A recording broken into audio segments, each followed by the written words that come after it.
They had never seen anyone cry beside a patient, never heard someone whisper, "Stay with me," during a flatline. To them, a doctor was a function, a role played by machines, precise and detached. But that changed the moment a human entered their pristine operating chamber.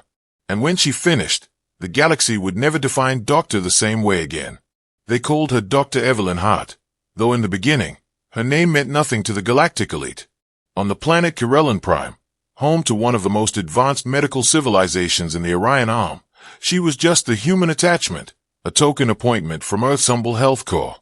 Her credentials were reviewed, her biology deemed inefficient, her emotional instability noted with concern. To the Kirellians, medicine had long evolved beyond mess, pain, and uncertainty. Surgeons no longer touched flesh. Diagnoses were made through quantum analysis. Procedures were executed by laser drones with millisecond reflexes. Precision was everything. Emotion was irrelevant. So when a multi-species transport ship crash-landed on the outskirts of the capital, and the trauma bays filled with patients from 15 different worlds, it was expected that the automated systems would handle it all. And for a time, they did. But then, the systems glitched. A ray neurotoxin native to Tesserae 4 began shutting down the AI network, a chemical they'd never encountered before. Patients began seizing. Pulses dropped. Vitals redlined. The drones froze, waiting for revised protocols. The doctors stood idle, eyes scanning blank holoscreens, unsure how to proceed without guidance. That's when Evelyn moved. Without instruction, without clearance, she pushed through the sterilized barrier and dropped to her knees beside the first patient, a young Tesserae female, convulsing, gasping for breath. "She's crashing," Evelyn said aloud, but no one moved. No one answered. So she rolled up her sleeves and used her hands. Her fingers searched for a pulse. Her voice whispered calm reassurances. She tilted the girl's head, swept her airway, and began assisted breathing with a manual valve the aliens didn't even know existed in the supply room. They watched her like she was performing magic. In truth, it was basic triage, the kind Earth medics had done for centuries. When the girl stabilized, Evelyn didn't stop. She moved on. Chest compressions for a Dracari soldier, improvised field dressing for a Lari priest, intravenous fluids rigged by hand from a failed nutrient recycler. Her hands worked fast, instinctively, almost feral. The alien physician stood frozen, paralyzed not by fear, but by confusion. "She's not following any protocol," one whispered. "She's contaminating the sterile zone," said another. But none of them could deny the truth unfolding before their eyes. The patients were surviving. One by one, she stabilized them. Not perfectly, not cleanly, but effectively. She sweat. She bled.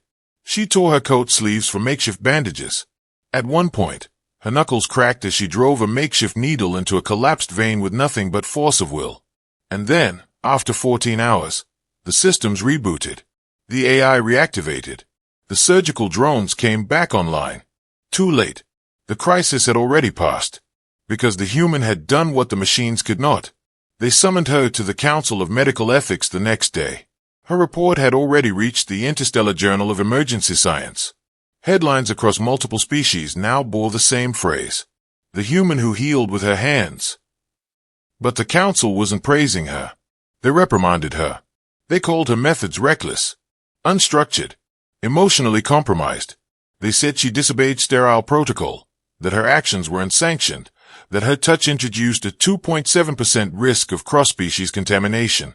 She listened in silence, and when they asked if she had anything to say for herself, she stood slowly, met each of their eyes, and said, "You don't know what a doctor is." There was a pause, then murmurs, then outrage. But she continued, "A doctor isn't just a function. A doctor is someone who stays when others leave, who chooses to act when the system fails, who feels, deeply, painfully, because caring isn't a glitch. It's the source of everything. You think precision is enough, but it's not. People don't just need a procedure. They need to know that someone is there. I used my hands because I had to, and because that's what doctors do." Their decision was unanimous. She was dismissed. The official reason, excessive emotional interference in critical systems. Unofficially, they were afraid of what she'd exposed. Not just the failure of their tech, but the absence of empathy in a profession that once stood for healing. But the story didn't end there. It had already spread.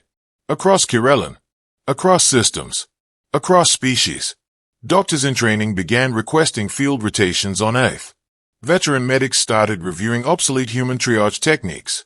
Some even began wearing gloves, not because they needed to, but because they wanted to remember what it meant to feel.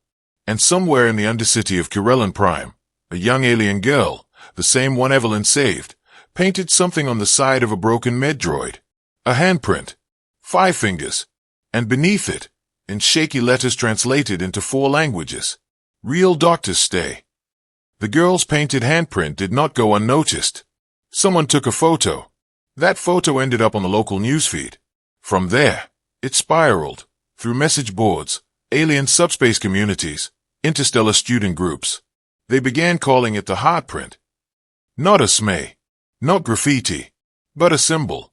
It appeared in other places soon after, carved into the wall outside an overworked field clinic on the frozen moons of Avaris 9, projected in hologram over the ruins of a refugee ship, printed onto medpacks in the slums of orbiting trade stations.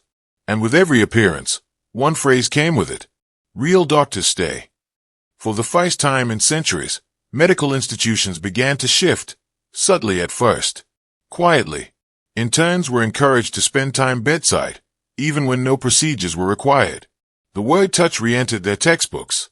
Emergency drills now included manual response protocols.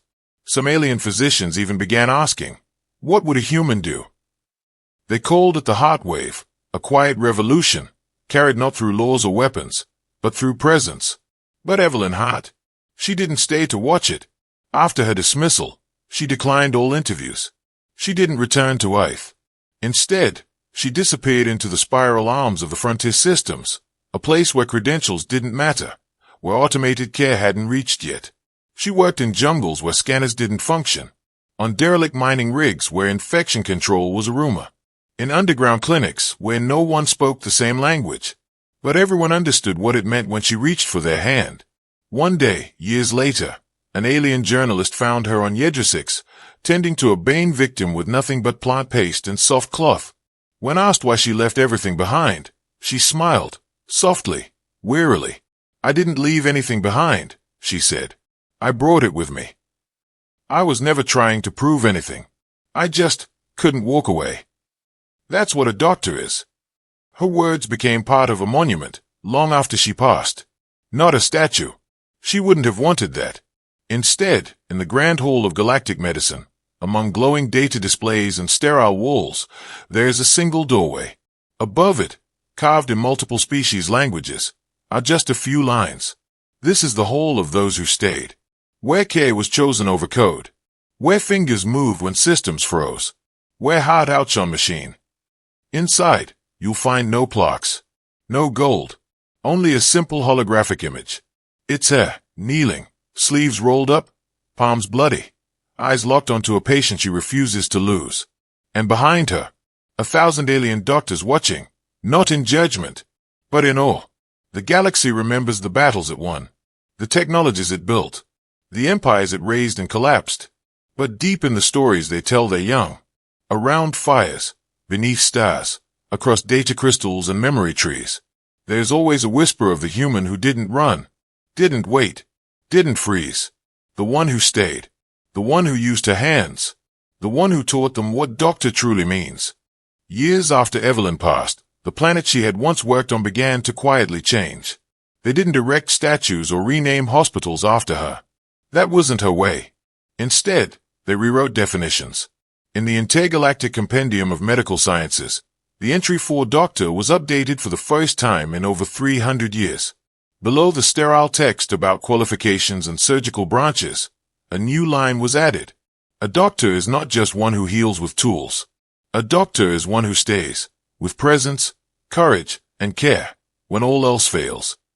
The source of the addition was anonymous, but everyone knew. And then came the pilgrimage. Not officially organized, not enforced by any government or council, but slowly, system by system, medics, healers, volunteers, human and non-human alike, began to travel. They sought out the places where Evelyn had once worked, the forgotten clinics, the ghost stations, the dangerous frontos. Not for fame, not for study, but to sit where she sat today, to feel what she felt, to stay as she had stayed.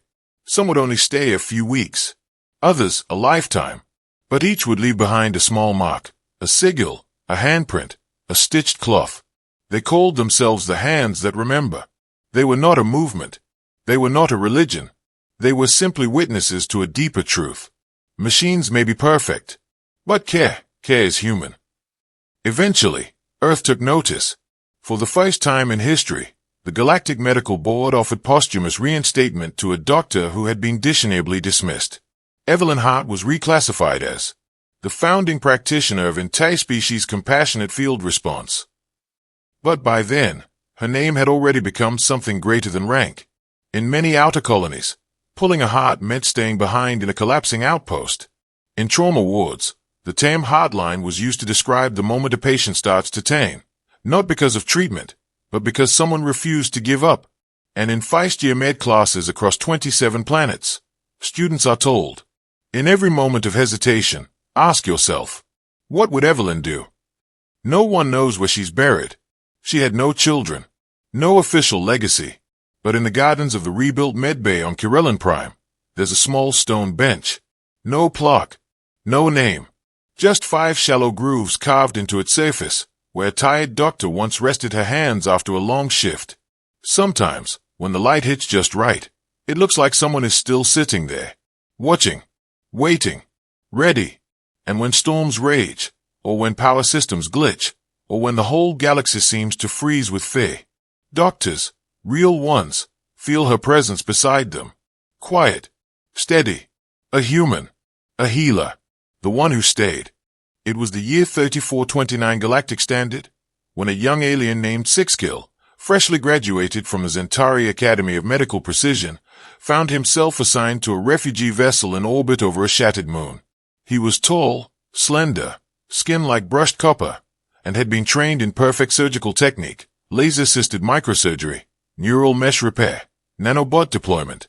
His records were flawless. But when the power went out, when the automated tools froze mid-operation, when the refugee child on his table began to code, he stood there, trembling, his mind racing through protocols he couldn't execute without machine assistance. His 4 digits hovered in hesitation. And then, he remembered the old story. Not from textbooks, not from training, but from his grandmother, a nurse who had once worked on Kirellin Prime. She told him of a human, a doctor, who didn't run, who used her hands. He didn't know her name, just that she had stayed. And so, Sixkill took a breath and did what no one on his world had done in generations. He reached down, with bare hands. He cut, he sealed, he compressed, he breathed for the child. He whispered, "Stay, please stay." And when the child gasped, coughed, and blinked, Sixkill broke protocol and cried. Afterwards, when the systems were restored and the emergency logs reviewed, the chief medical officer asked him what procedure he had followed. He said, "I didn't follow a procedure. I followed a presence." Confused, the officer asked, "Whose presence?" Sixkill looked out the viewport, into the sea of stars that had once held Earth, and softly replied, "The one who stayed." That night, he returned to his bunk, hands still trembling, heart still raw. And on his datapad, in the notes section of his first case file, he wrote only 5 words. "I am one of Hayes." Across the galaxy, stories like this began to multiply. They weren't broadcast. They weren't celebrated. But they spread, whispered from medic to medic, passed in quiet nods during training drills, traced into the dirt on remote worlds. A silent army was rising.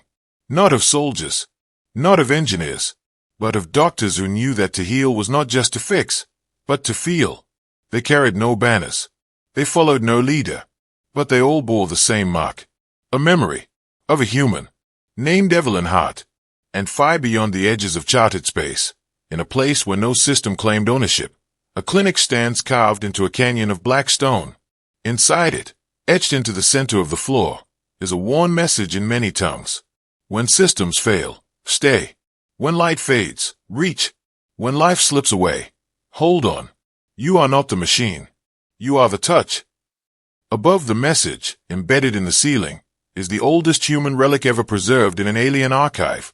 Not a stethoscope, not a scalpel, not a med badge, but a pair of well-worn gloves, stained and threadbare, fingertips torn, left behind by a woman who believed that healing began before the lasers, and sometimes without them at all.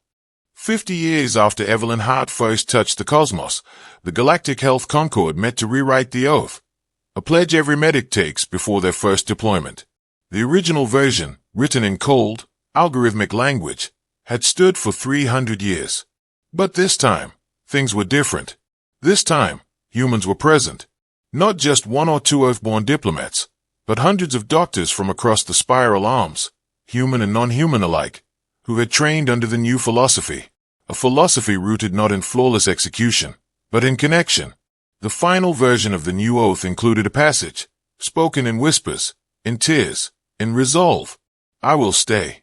When the system fails, I will feel. When numbness tempts me, I will reach. When machines pull away, and I will remember. That healing is not made of steel, but of hands, and presence, and choice.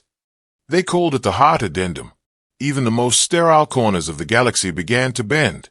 The Etherian cryovaults, once completely automated, began to station live medical responders. The robotic emergency drones on mining worlds were updated with human override panels. And on the distant planet of Zalon 3, where no human had ever set foot, a statue was erected, not of Evelyn Hart, but of a doctor kneeling beside a patient, hands outstretched, eyes full of hope. Beneath it, in letters carved deep into stone, do not fear the dark. There are hands that will reach for you.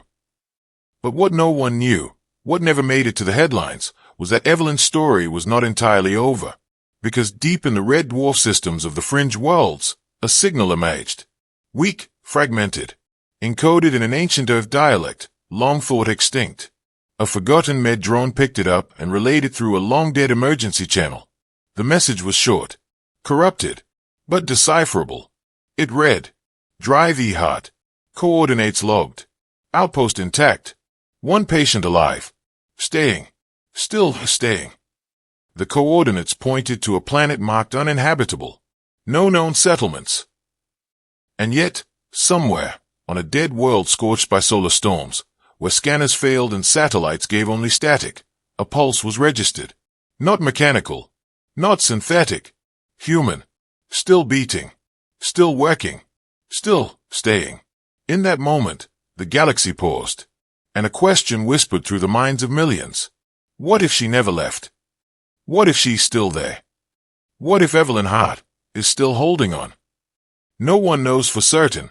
No rescue team has ever confirmed it. But in medical bays across starships, in the quiet space between alarms and chaos, sometimes a new doctor, trembling, unsure, will look up and say, I thought I was alone, but I felt someone with me. And the older medics will only smile, because they know, she's still out there. Not in body, maybe, but in every doctor who kneels, in every medic who chooses to stay, in every hand that reaches, when it would be easier to walk away. And so, when aliens speak now of humanity, they don't mention wars. They don't mention Earth's primitive past. They don't laugh at fingers or tears or trembling hands.